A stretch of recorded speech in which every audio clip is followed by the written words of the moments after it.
সমাজসেবক নামে এই শাসক দলের নেতাদের হস্তক্ষেপ বন্ধ করতে হবে। বন্দে মাতরম, বন্দে মাতরম। নেশামুক্ত রাজ্য গড়তে নেশা কারবারিদের বিরুদ্ধে কঠোর ব্যবস্থা নিতে হবে।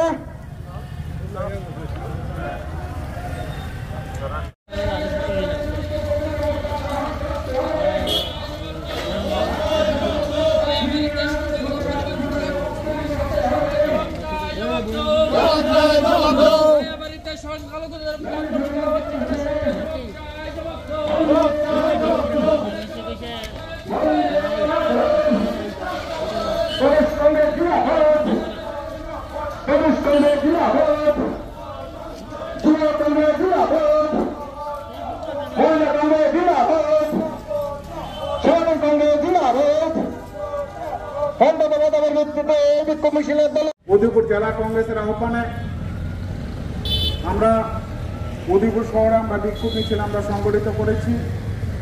এই 15 দফা দাবি সমর্থনে খুব সংক্ষিপ্তভাবে আমরা এখানে একটি পথসভায় আমরা মিলিত হব। এই পথসভায় দুর্ভাগ্য, নারীদের অধিকার আদায়ের জন্য মহিলা কমিশন সেখানে গঠন করা হয়েছে। মহিলা কমিশনের যিনি চেয়ারপারসন মনোনীত হয়েছেন, ইনি ভারতের জনতাবাদী মহিলা মোর্চা রাজ্যের সভানেত্রী ছিলেন। আজকেও বিভিন্ন জায়গায় দেখি বিভিন্ন ভারতীয় জনতা পার্টির কর্মসূচিতে এই মহিলা কমিটির চেয়ারপারসন মহোদয়া সেখানে আসন সেখানে অলঙ্কিত করছেন। আমরা জিজ্ঞেস করতে চাই, তাহলে মহিলা কমিশন কেন?